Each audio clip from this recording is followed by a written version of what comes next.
Natasha, I know you've been watching this inquiry really closely. Just how thorough was this investigation? Does it definitively rule out this theory that we've all heard that the virus originated in a lab in Wuhan? Well, what the investigators had to say about that was that it was extremely unlikely. That was what they found, and on that basis, they said that they're not investigating it anymore, so it won't be the focus of further study. So I guess that gets pretty close to definitively ruling it out. What's interesting is that they haven't actually found the smoking gun, if you like, and what they came up with in terms of the virus actually probably originating from an animal via an intermediary host was not a surprise. They did say that bats and pangolins did not sufficiently they didn't actually look as if they were necessarily the hosts, so they weren't able to identify the hosts. But I think one of the most interesting things that the investigators had to say at the press conference that they held in China yesterday was that they believe that it might be possible that the virus originated in another country. Now, that is something that China has pushed in terms of its position on the virus.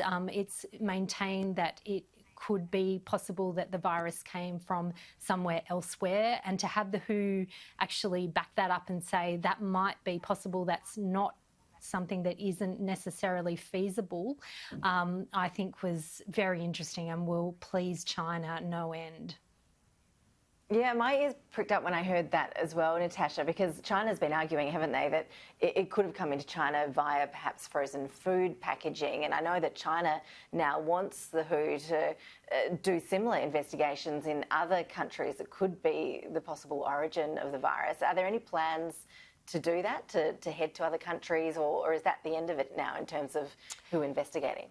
Yeah, the WHO hasn't specifically said that they're going to start investigating in other countries, but they haven't ruled out that option. So what they said was that they believe that the virus possibly could have had a long and convoluted path into China if in fact it did come in frozen food, and that's one of the theories that they're continuing to explore. So certainly not out of the question that they might look at other countries. China's pointed to what it says are unpublished papers which report cases that they believe may be unreported cases of SARS-CoV-2 which preceded the outbreak in Wuhan by several weeks. So I'm sure that's something that they will be pushing the WHO to investigate further.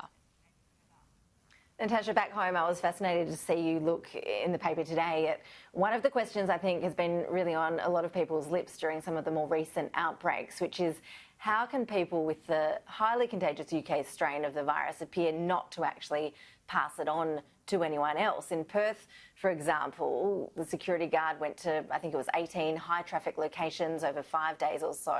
But so far, again, confirmation today, not a single other case has been picked up since. Not even the man's housemates have tested positive.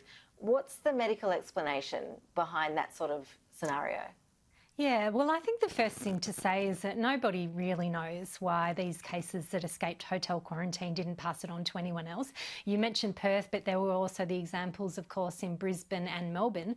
And that person in Melbourne who caught the virus from the hotel quarantine actually went on to an extraordinary number of venues in the weekend that he was supposedly infectious. So I've spoken to a number of medical experts about this, and nobody really knows, but there are various theories. One of the theories that one immunologist has laid out to me is that it could be possible that the people that caught the virus from hotel quarantine caught it from someone who was at the very tail end of their infection. And in that case, what can actually happen is that somebody transmits what is a essentially non-viable virus. So it can be caught in terms of it still being infectious in that way, but when it's passed on at that very tail end of the virus, you can actually catch a virus that's not infectious. So you wouldn't then pass it on to anyone else. So that's one of the theories. Another theory is that the UK strain just isn't as infectious in Australia as it is in the UK, because we're in summer here and our population density is nowhere near as dense as London, for instance. So no one really knows, but there's some interesting theories that some people have laid out to me. Yeah, it sounds like we're learning more and more all the time. Natasha Robinson, appreciate you joining us. Thank you. Thanks, Ashley.